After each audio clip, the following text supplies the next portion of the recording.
wana tamsopela mobali naye azukomba sali nini aza kolandisa mabele kende cela veut dire que na biloko na yo nyonso spirituellement c'est significatif tobatia nzambe alola mama.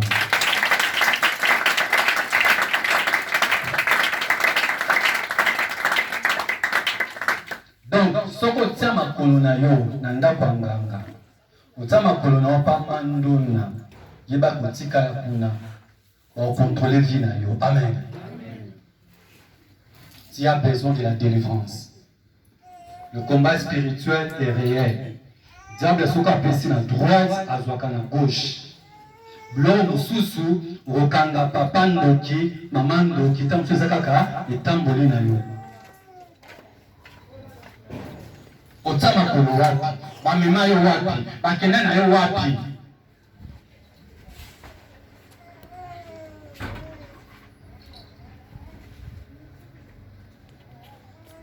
Nasina tumba polo moko boye.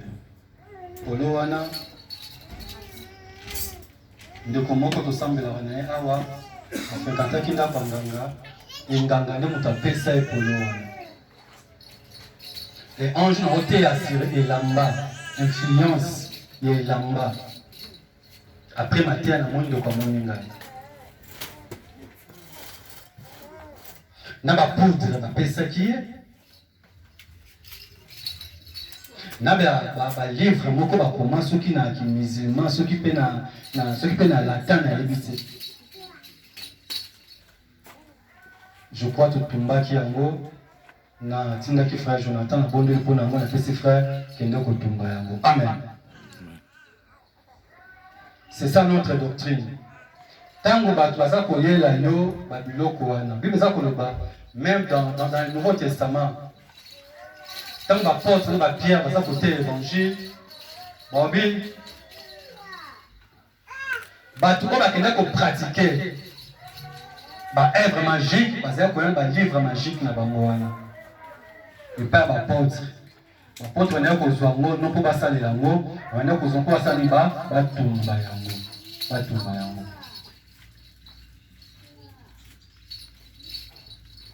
Mais vers 2001, continuons à voir qu'il y a des problèmes au sérieux dans les musulmans.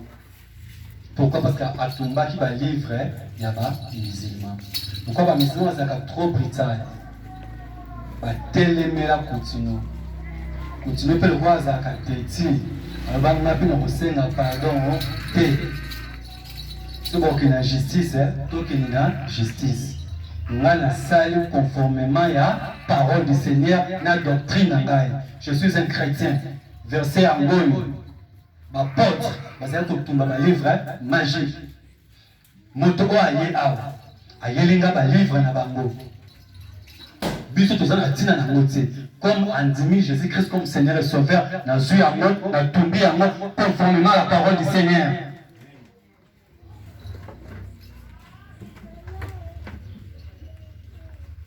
Amen. Namona sous série moko. Bataki mbangisi, batelemela ki papa we. Je crois vers 9-2000 comme ça. Pourquoi? Papa we basala nzembo moko elongi ya Jésus. Elongi ya Jésus bakozwa po bakosa babaki. Siko na nzembo na atanga kuma bakimbangisi te. Mais erreur asalaki na clip wana. Tant que solo bakelongi ya Jésus bakozwa po bakosa babatu, balasa so image ya papa siko avandi. Papa avandi, na bato bazo otama konza liboso na ye wana. Bato bazo kofuka mela ye wana. Batakimbangise bazwa problème wana. Batelemela yango. Faut qu'à ba traduire la justice. Mais wana bazuye la main dans les sacs. Pourquoi? Parce que image à bato, les ans à 4 clips na yo. Yazako obligé à senga pardon. Asenga pardon, aluki papa foka nipe, azuma 100 mois 205 asima, aboti ke wana mutansite kimbangiste wana babome moto. Alléluia. Amen. Nati kolobelo komoko. Aoki mikolo ekutu pe ya pasteur Ronan. Marcelo. Pasteur Marcelo na bata catholique. l'église catholique, les salles d'attente, c'est enfer. Ce n'est pas normal. Ce n'est pas normal. Ce n'est pas normal. Donc, tant que les hôtels et ma boye, nous sommes chers pour éviter, combo ya batu. Et combat batu on otanga awa, ils ont un témoignage oyo ngai moko na moni. Ils ont fait o ngai moko na moni.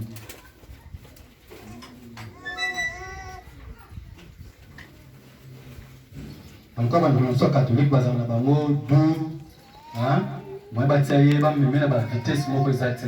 Mais il y a des kimbangis, même papa oui la vitesse à ma casse. Les abans musulmans wana, bata kutino moto. Amen. Amen. Donc dans le monde spirituel, ils ont ma camp belé et le caca pendant la nuit, pendant la nuit. C'est pas le beau comme le colo. Pépa, pépa, pépa, pépa, pépa, pépa, pépa, pépa. Alléluia! Amen. Dans ce palais tout s'écrit. Dans ce palais tout s'écrit. Dans ce beau palais tout s'écrit.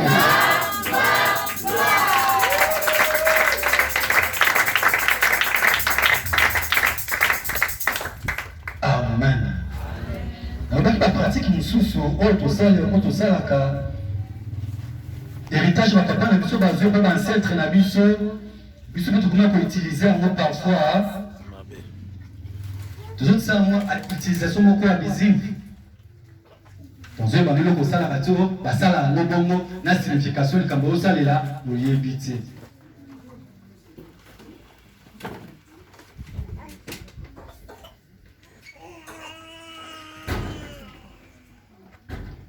Tukoti matia na biso lelo soki na sisa nyonso ya mokolo wana tozwa tembele awa. Amen.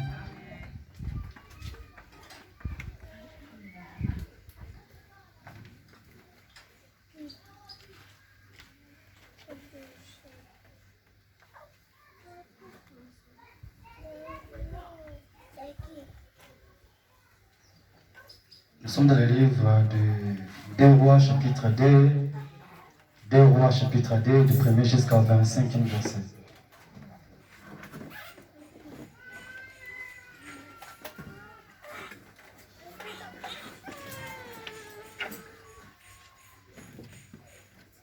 Deux Rois chapitre 2, du 1er jusqu'au 25e verset. Je lis au nom de Jésus-Christ.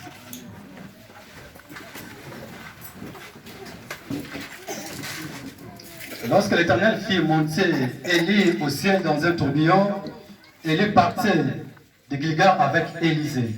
Élie partait de Gilgal avec Élisée. Élie dit à Élisée, reste ici, je te prie, car l'Éternel m'envoie jusqu'à Bethel. Élisée répondit, l'Éternel est vivant et ton âme est vivante, je ne te quitterai point. Et ils descendirent à Bethel. Les fils de prophète qui étaient à Bethel sortirent vers Élisée et lui dirent, c'est-il que l'Éternel enlève aujourd'hui ton maître au-dessus de ta tête? Et il répondit, je le sais, taisez-vous. Amen. Je suis obligé à sauter. Passage Oyo, 2 Rois 2, du 1er jusqu'à 25e verset.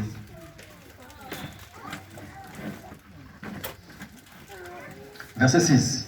Et lui dit, reste ici, je te prie car l'Éternel m'envoie au Jourdain. Il répondit, l'Éternel est vivant et ton âme est vivante, je ne te quitterai point. Et ils poursuivent tous de leur chemin. 50 hommes d'entre les fils de prophètes arrivèrent et s'arrêtèrent à distance vis-à-vis et s'arrêtèrent au bord du Jourdain. Alors Élie prit son manteau, le roula et en frappa les eaux qui se partagèrent ça et là, et ils passèrent tous deux à sec. Il n'insistait place pour eux. Alors Élie prit son manteau, le roula et en frappa les eaux qui se partagèrent ça et là, et ils passèrent tous deux à sec. Il y a une manteau naïe. Amen.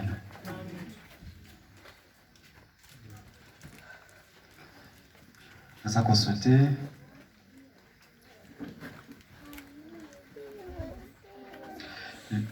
Lorsqu'ils passèrent, il dit à Élisée, demande ce que tu veux que je te fasse pour toi, avant que je sois enlevé d'avec toi. Élisée répondit, qu'il y a sur moi, je te prie une double portion de ton esprit. Amen.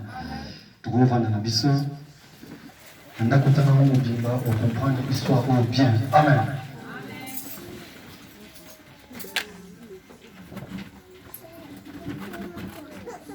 Tu peux dire le bon ensemble, ma beau.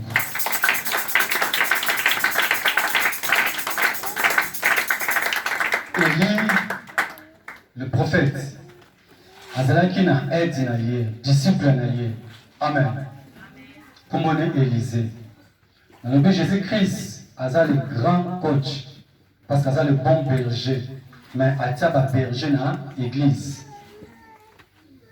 Donc, mon salle ensemble, Azal le coach. Oh, Yesu Masia, Azal pour inspirer, pour ça la ligne, à orienter, et à guider.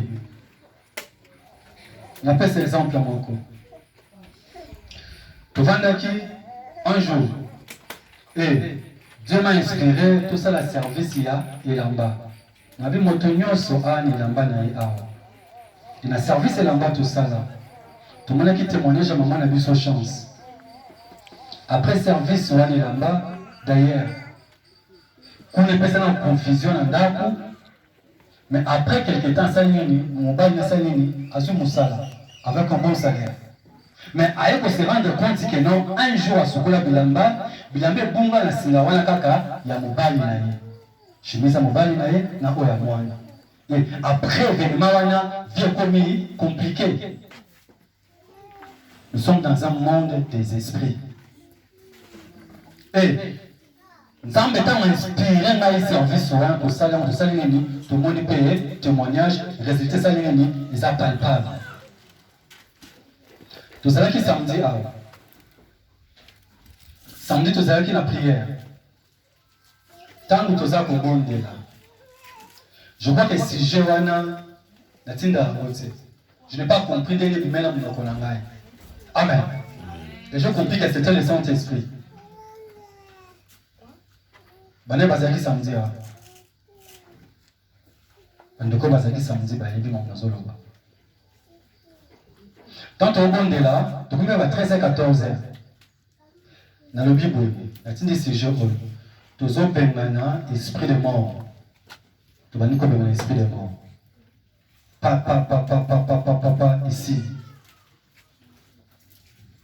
Ma Saint-Esprit a convaincre un gars. Si j'entends que tu es mais je n'ai pas compris. Donc, dès tout tel marabout, nous sommes orientés, dirigés, conduits par le Saint-Esprit. Amen. Si j'en ai dit qu'il y a un lobby, tu as un sur le BMB. Tu as un sur le BMB. Ce qu'on a dit, c'est avant du BMB, il y a la révélation, tu sais, qu'il a eu. Au moins, sur le BMB. Yoka, sur le BMB. Tu as un sur le BMB. Tant que tu sais ce que tu là, tu sais ce que tu es là. Maman n'a plus sol ici. Maman, comment elle va dernier? À 14h, hein? Donc, tant que tu sais ce que tu es là, si j'ai un peu sur le BMB, je crois que 30 minutes, maman n'a plus sol ailleurs. À 14h à samedi. Ailleurs, dans moi, dans Oyo, à Zampébé, naïe. Dans le bon, on se a deux personnes. Maman et papa, on a besoin de se le maman, j'ai dit ça. Avec papa, moi, on a il y a au moins quelques temps, moins 2-3 jours, on a ça mis moi dans Oyo. Non, le cas sur le BMB. Nous sommes là, le Saint-Esprit. Ce qu'on est là, la Bible, la Bible au monde en mode. Parce que Jésus-Christ, c'est la discipline. Est-ce que quand le Saint-Esprit viendra, il vous rappellera ces choses.